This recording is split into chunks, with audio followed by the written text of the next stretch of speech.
We had borrowed a chainsaw from my father to go do a job. Really, we were pawning it.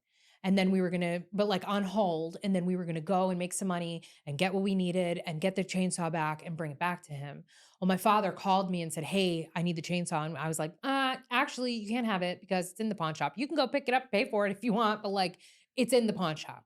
Cause it was on hold, like a loan Yep. type deal, right? And then after a certain amount of time, they, How many days had it been sitting in there? So, for example, how long did you it's have a it 30-day borrowed? loan, and it was probably day, like, 22 Oh at this god. point, and So we it hadn't was picked over it 3 up. weeks that you borrowed Yeah, it. we hadn't picked it up, and so he called and said, "Hey, I need." He knew. He didn't really need his chainsaw. Yeah. He knew. My father's not a stupid man. He's in recovery. Yep. Like, he knew. Yep.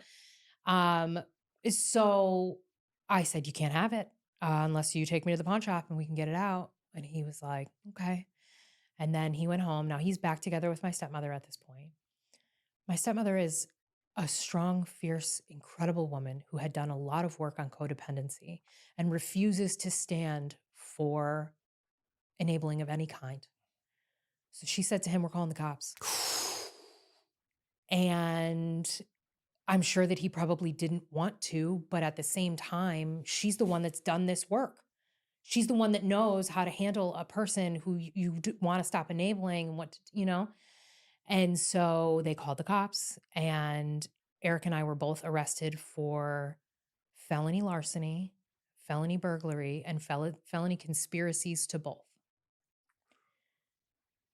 So, now I didn't have a record at this point.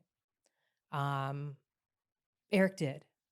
So he ended up going away. I was released on a promise to appear. So he went into jail.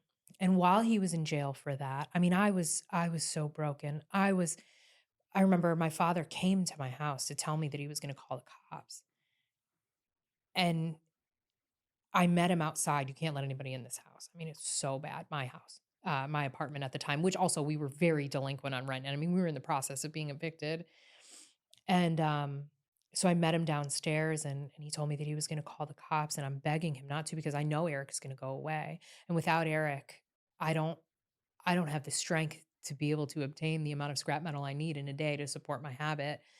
And so I screamed and cried and ran down the road. I stood in front of their car. They're trying to drive around. I mean, it was like from a movie. Mm.